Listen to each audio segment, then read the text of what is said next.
afternoon to say to America, you are under arrest.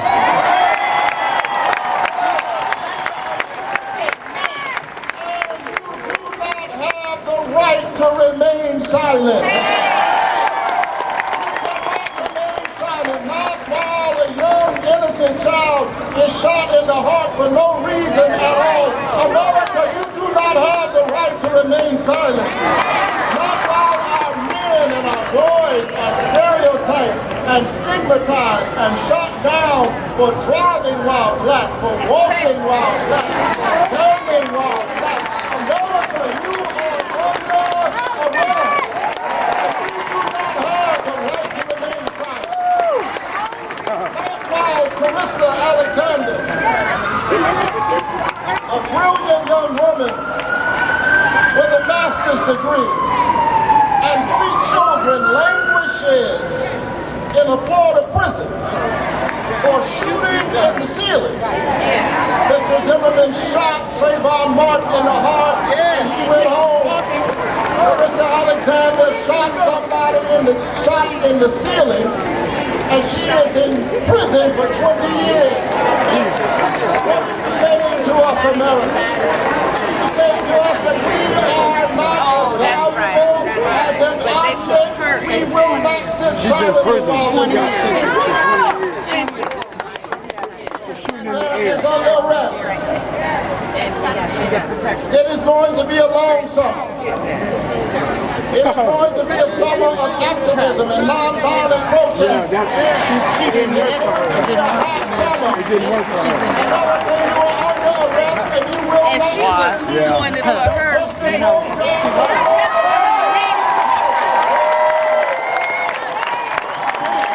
There's a lot of cases on the internet now. On the Justice Department to devote its resources to resume and aggressively pursue its civil rights investigations, not only of Mr. Zimmerman, but of the Sanford Police Department that was messed in the first place.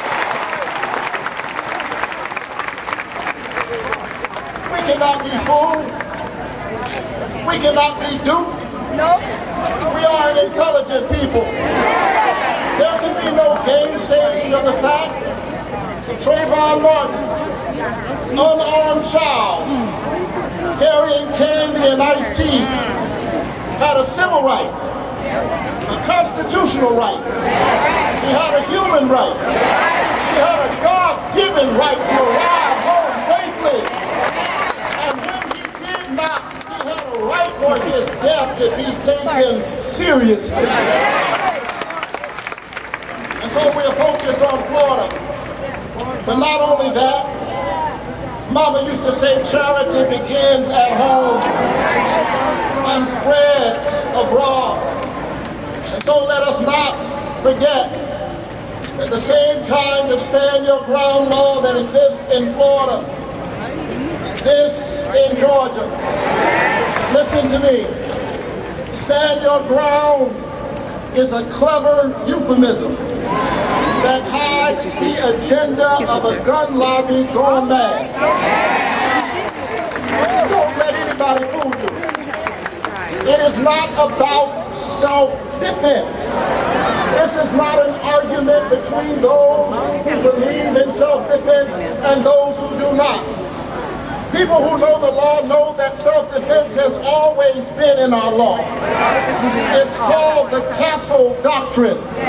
But the dangerous thing about this law is that it says you do not have the obligation to retreat. You do not have a moral right to cool the situation down. Right. To walk away, not just in your home, but on the streets. Yeah. Can you imagine on the streets of America, citizen against citizen, person against person, with a dangerous mix of racism and classism? It is a dangerous combination. Martin Luther King Jr. used to say that a society that says an eye for an eye leaves everybody blind. We say to our politicians that you are blind if you think that stand your ground is the right way to go. Amen. So don't be fooled, my beloved. Our politicians have been bought and bossed by the gun lobby. Yes, they have. Yes, they have. This is not about public safety. This is about the profit of those who profit off of death. Amen. And so we have to continue this fight. Earlier this spring, I went to the state capitol to challenge those same legislators who said what we really need is guns everywhere. They said we need guns in schools. They said to the preachers we need guns in churches, although we did not ask for any guns in our churches. And if you've ever been to a church meeting, you know that the last thing we need is a gun in our churches. Because Christians aren't always very Christian, the last thing we need is a gun in our churches. This is the agenda of the gun lobby.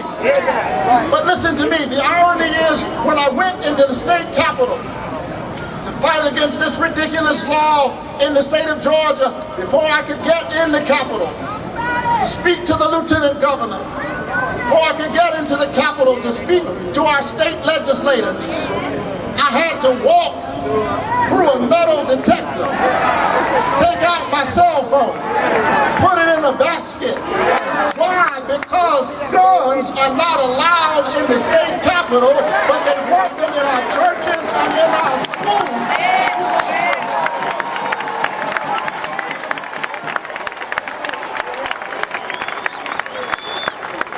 And so the governor said just this week that he didn't see anything wrong with the Georgia's Stand Your Ground law.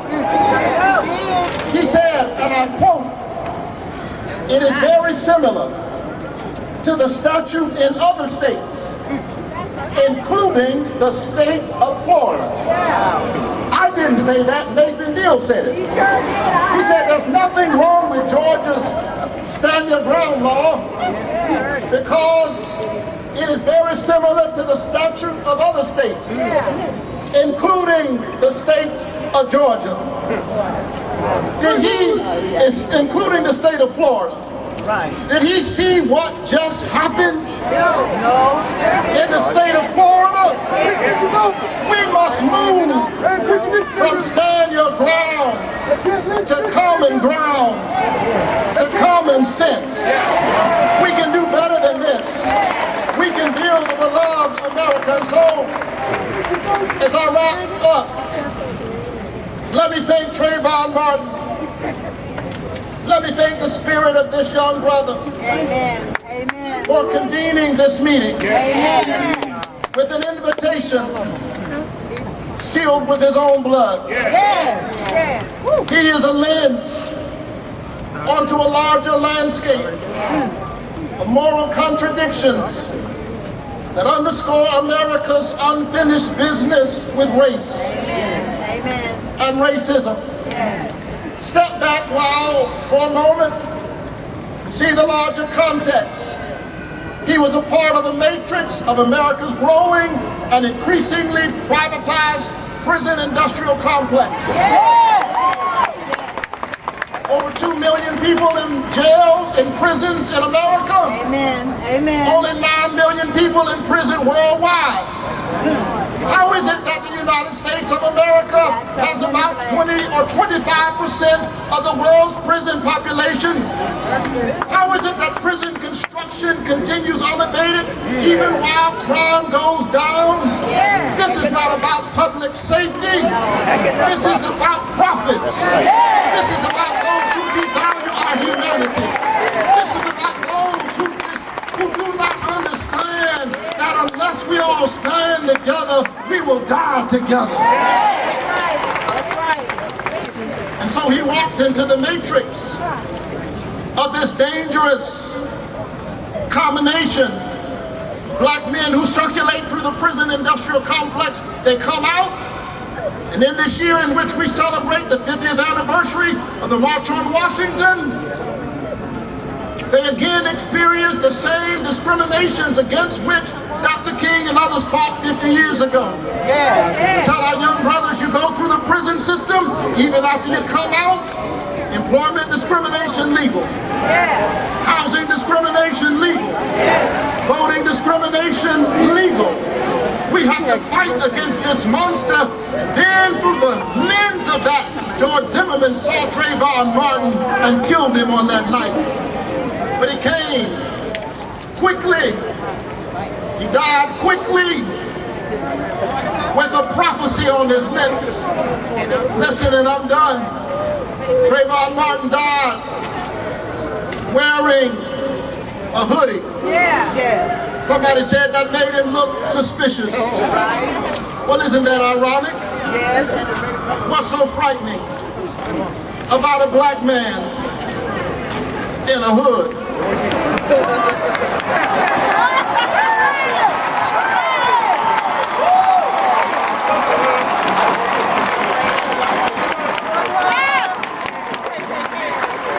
History would suggest that we have plenty of data to be worried when we see other folk moving through our neighborhoods in hoods. Some of them wear hoods. Some of them wear pinstripe suits, but in their heads, they're wearing a hood. And I say to you, keep on your hoodie. Don't allow bigotry to penetrate you. Keep on your hoodie. Don't allow anger to penetrate your heart. Keep on your hoodie. Don't become violent. Remain non-violent. Keep on your hoodie. The brother was wearing a hoodie and he was carrying iced tea. Iced tea is made from hot tea. In order to have iced tea, you have to first have hot tea. Right. And in order to have hot tea, you have to take a tea bag and drop it in hot water. Right. When you drop the tea in hot water, when you drop the tea bag in hot water, it does not become worse, it becomes better. We're trying to drop America in some hot water. Not because we hate America, but because we love America. America, we're putting you in hot water so that your flavor can come out.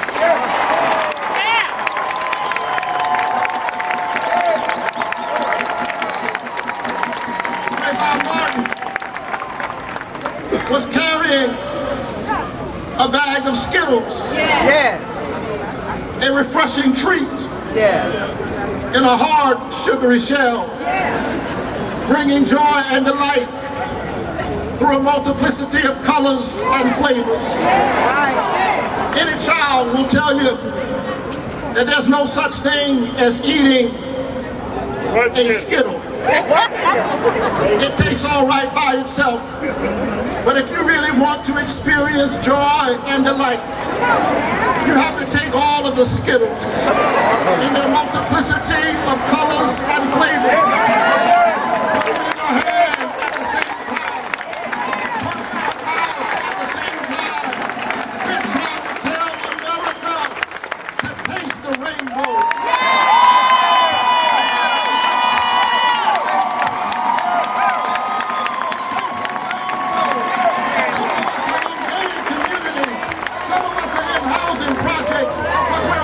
The same package, taste the rainbow. Some of us are poor and some of us are rich, but we're all in the same package, taste the rainbow. Some of us are Christian, some of us are Muslims, some of us are Jews, taste the rainbow. We're all in the same package. Stand your ground. Stand your ground for justice. Stand your ground for freedom.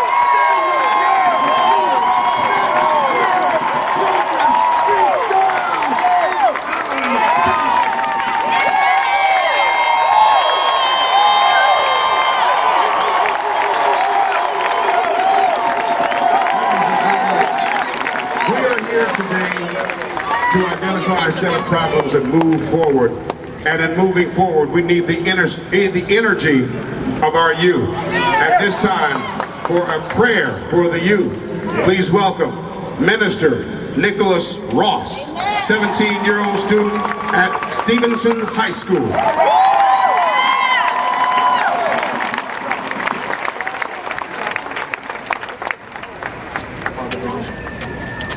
In the name of Jesus. Lord, we come to you right now because we're standing in the need of you. Lord, there's so much going on in this world. There's so much pain, so much destruction, so much heartache. But Lord, though we walk through the valley of shadow of death, we still know we will not fear no evil. Lord, right now I ask that you watch over the youth. Lord, watch over them. They need your helping hand. Lord, there's so much going on. The bullying, we're being profiled, we are being pushed aside, Lord, but we know that you before us, who dare be against us. Lord, we know that the weapons they shall form, but they shall not prosper. Amen. Right now I ask many blessings fall upon the Martin family. Amen. Amen. Lord, give them the strength, the encouragement, the power, and the wisdom to keep moving forward. Lord, let them know that he may have gotten away with it on this earth, but he will be judged when he gets to heaven.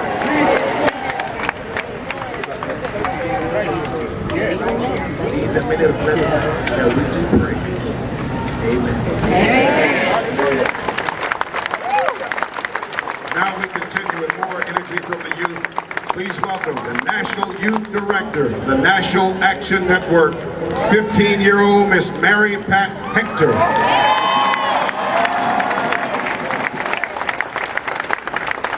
a lot of people say that my generation is Generation X. But I want to say that my generation is not Generation X, but we are Generation Next.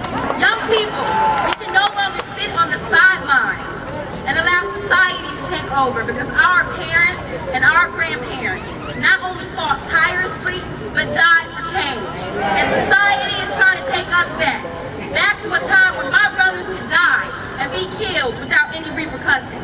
As I sit here, I think about what it is to be a young, black, powerful young person.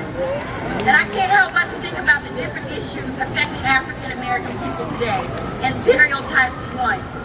You see, people think, there's this authentic black person and what the authentic black person looks like, or what that authentic black person might say, or things that they might do.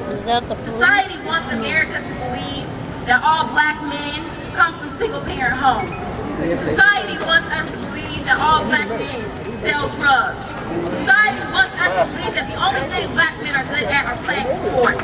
And they want us to believe that black women are going to have babies from multiple men that they will call their baby's daddy, and not even know who their baby's father is. But I am here to say that we are not who they say we are. I am here to say that not all black people live on welfare, not all black people sell drugs. I am here to say that not all black people rob, kill, and steal. I'm here to say not all black people have children without the means to take care of them. And if they want a little bit confirmation, they can go to 1600 Pennsylvania Avenue.